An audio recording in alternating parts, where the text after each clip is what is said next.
Hi, I'm David Myers, psychology author and Hope College psychology professor. I'm here to help you learn how to make things memorable so that you can learn and remember more from your classes and perhaps get better grades as well.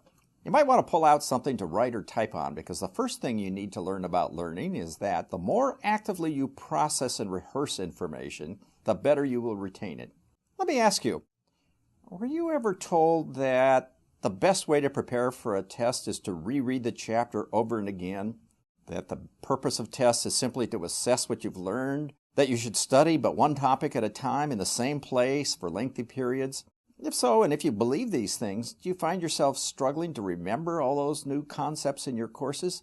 Well, don't despair. There are more effective ways to learn. Here are some strategies that, if put to work in your own studies, will help you better retain what you're learning. The big idea, which has now been confirmed in lots of experiments by memory researchers like Henry Roediger and Mark McDaniel, is this. To cement new learning in your mind, what helps more than rereading is repeated self-testing and rehearsal of what you've learned.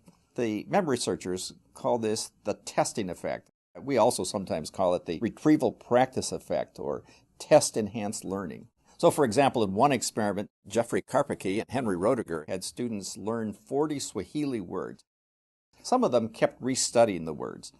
Others retained those words much better if instead they spent the time repeatedly testing themselves on the words. And so the principle here is that testing is not just a way to assess learning, it's also a way to improve learning.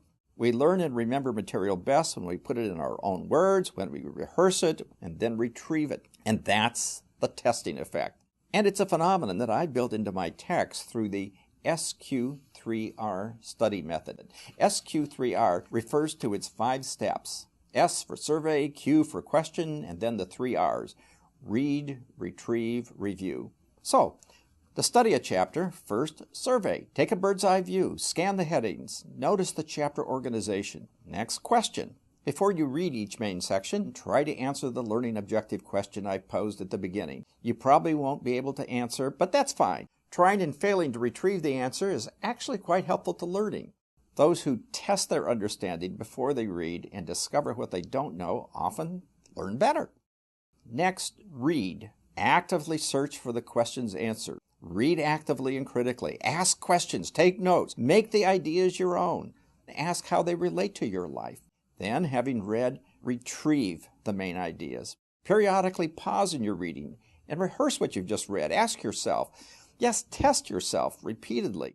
To help you do this, in my books, I offer periodic retrieval practice opportunities throughout each chapter. With each one of these, you can rehearse what you've learned, and you can check your answers and reread as needed. If you struggle a bit, that's fine. A certain level of difficulty or challenge is desirable. It's better than questions that are too easy for you or impossibly hard. And then finally, the last R, review. Read over the chapter organization and your notes. Also, one other thing, it really helps if you distribute your study time. Don't cram. If you want to remember for 5 minutes, well, you can just repeat something over and over. But if you want to remember for 5 months or 5 years, then study and test yourself off and on every week or so. Space out your study time. Do it in different places. Okay, well, let's put the testing effect to work. You might want to pause and ask yourself, what is the testing effect? And how does it work?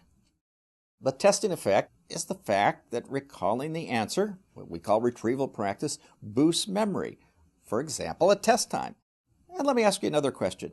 What are the steps of SQ3R? Do you remember?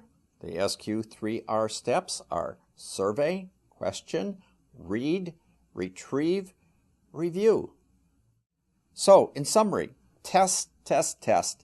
Take advantage of self-testing and self-checking opportunities. Second, be active in your learning. Put things in your own words. Connect new ideas with important things in your life. Third, distribute your study time. Space study leads to much better retention than does cramming. Now, I know, some people learn and remember more easily than others, just as some people naturally are faster or stronger. But for all of us, muscles grow stronger with exercise, and so do our mental muscles. Thus, the good news is that test-enhanced learning is one way in which you can strengthen your memory muscles. Now, just ask yourself one last time, what is the testing effect?